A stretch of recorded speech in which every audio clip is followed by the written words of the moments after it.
Shalom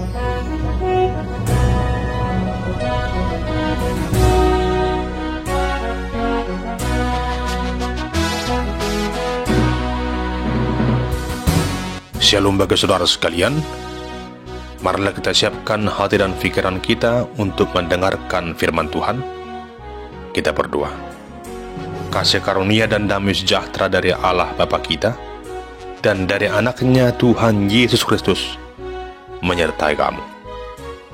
Amin.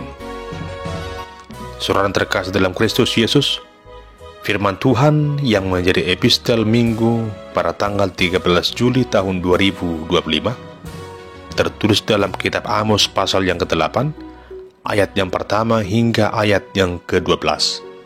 Demikian firman Tuhan.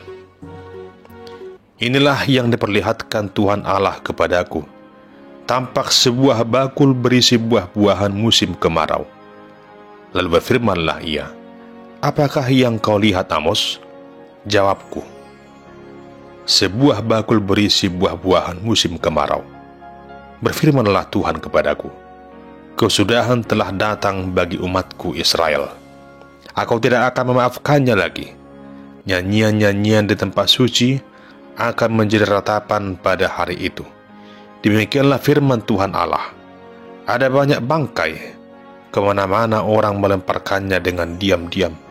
Dengarlah ini, kamu yang menginjak-injak orang miskin dan yang membinasakan orang sengsara di negeri ini, dan berpikir, bilakah bulan baru berlalu, supaya kita boleh menjual gandum, dan bilakah hari Sabat berlalu, supaya kita boleh menawarkan terigu, dengan mengecilkan eva, membesarkan sikal, berbuat curang dengan neraca palsu, supaya kita membeli orang lemah karena uang, dan orang yang miskin karena sepasang kasut, dan menjual terigu rosokan. Tuhan telah bersumpah demi kebanggaan Yakub, bahwasanya aku tidak akan melupakan untuk seterusnya segala perbuatan mereka. Tidakkah akan gemetar bumi karena hal itu, sehingga setiap penduduknya berkabung? Tidakkah itu seluruhnya akan naik seperti sungai Nil, diombang-ambingkan dan surut seperti sungai Mesir? Pada hari itu akan terjadi, demikianlah firman Tuhan Allah, aku akan membuat matahari terbenam di siang hari, dan membuat bumi gelap pada hari cerah. Aku akan mengubah perayaan-perayaanmu menjadi perkabungan, dan segala nyanyianmu menjadi ratapan. Aku akan mengenakan kain kabung pada setiap pinggang, dan menjadikan gundul setiap kepala. Aku akan membuatnya sebagai perkabungan karena kematian anak tunggal, sehingga akhirnya menjadi seperti hari yang pahit pedih. Sesungguhnya waktu akan datang, demikianlah firman Tuhan Allah, aku akan mengirimkan kelaparan ke negeri ini, bukan kelaparan akan makanan, dan bukan kehausan akan air, melainkan akan mendengarkan firman Tuhan. Mereka akan mengembara dari laut ke laut, dan menjelajah dari utara ke timur untuk mencari firman Tuhan, tetapi tidak mendapatnya. Demikian firman Tuhan. Jemaat yang dikasihi Kristus, Amos adalah seorang gembala dari desa Tekoa yang dipilih dan dipanggil oleh Allah untuk mewartakan apa yang Allah hendak kehendaki bagi umat pilihannya bangsa Israel.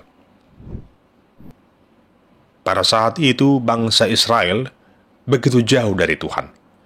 Mereka melakukan beragam hal-hal yang tidak adil. Hal itu berawal dari keberadaan ketika bangsa itu sering berperang dengan bangsa-bangsa lain. Akibatnya bertambah banyaklah orang-orang yang miskin dari kalangan bangsa Israel kala itu.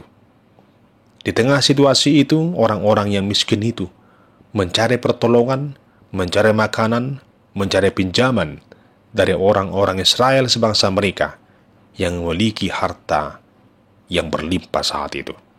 Tetapi justru pada saat itu juga orang-orang Israel yang memiliki kelebihan harta yang berlimpah pada saat itu justru menggunakan kesempatan itu untuk meraup untung. Mereka memberikan pinjaman kepada sesama mereka, namun disertai dengan riba, bunga yang sangat tinggi.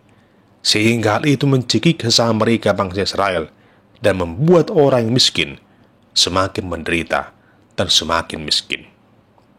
Itulah yang terjadi pada saat itu. Banyaknya tindakan penipuan, tindakan kekejian, tindakan kekejaman, tindakan yang begitu menyakitkan orang-orang yang miskin dan menderita saat itu. Mereka melakukan semuanya itu hanya untuk meraup untung yang lebih banyak. Mereka penuh dengan tipu muslihat. Mereka penuh dengan pola pikir dan tabiat yang begitu keji. Mereka menganggap bahwa dengan perayaan-perayaan mereka, ibadah-ibadah mereka, persembahan-persembahan mereka, maka segala perbuatan dosa dan kejahatan yang mereka lakukan itu akan dapat ditutupi. Perilaku bangsa itu adalah perilaku yang begitu keji, penuh dengan kemunafikan. Mereka seolah bertindak seperti seorang yang begitu saleh, namun sesungguhnya karakter mereka penuh dengan hal-hal yang salah. Dan tadi dikatakan dalam ayat yang kelima, mereka merancang dan memikirkan kapankah bulan baru berlalu supaya mereka dapat menjual gandum, dan juga hari Sabat berlalu supaya mereka menawarkan terigu. Itu pun dengan menjual dan menawarkan gandum dan segala yang mereka jual dengan cara mengecilkan Eva, membesarkan Sikal, berbuat curang dengan neraca yang palsu. Itulah cara-cara mereka untuk meraup untung. Di samping itu mereka membeli orang yang lemah karena uang, yaitu mereka yang miskin, yang telah meminjam uang dari orang-orang yang kaya itu. Namun, di tengah situasi itu mereka semakin menderita. Akibatnya, dikala mereka tidak sanggup lagi membayar hutangnya, maka mereka pun dijadikan sebagai budak bagi orang-orang yang kaya itu. Lalu, hal itu mereka gunakan sebagai kesempatan untuk memperjualbelikan budak-budak yang ada pada mereka. Diibaratkan seperti sepasang kasut. Demikianlah harga manusia pada saat itu. Semua bersumber dari ketamakan, kelubaan, niat yang jahat dari bangsa Israel saat itu. Jemaat yang dikasihi Tuhan, atas semua yang terjadi itu, Tuhan menyatakan suatu hal atas apa yang akan terjadi bagi bangsa Israel lewat suatu penglihatan dalam pasal yang ke-8 ini, tepatnya merupakan penglihatan yang keempat yang Tuhan nyatakan kepada Amos, yaitu tentang bakul dengan buah-buahan musim kemarau. Bakul yang berisi buah-buahan musim kemarau itu menggambarkan bahwa waktunya sudah tiba. Ibarat masa panen telah tiba, demikianlah masa murka Allah telah tiba dan akan segera dinyatakan bagi bangsa Israel. Adapun penglihatan itu merujuk pada peristiwa pembuangan Babel yang akan terjadi sesegera mungkin, di mana bangsa Babel akan menawan bangsa Israel. Semua itu bersumber dari kejahatan mereka di tengah-tengah kehidupannya. Lalu dikatakan dalam ayat yang ke-9 bahwa situasi itu akan begitu sangat mengerikan, di mana kegelapan akan melingkupi dunia ini, di mana Tuhan akan menolak perayaan-perayaan mereka. Perayaan-perayaan mereka, pujian-pujian mereka akan dianggap menjadi suatu perkabungan. Nyanyian mereka dianggap menjadi suatu ratapan. Sehingga beragam kesedihan akan terjadi di tengah-tengah kehidupan bangsa Israel, yaitu mereka yang sudah jauh dari Tuhan.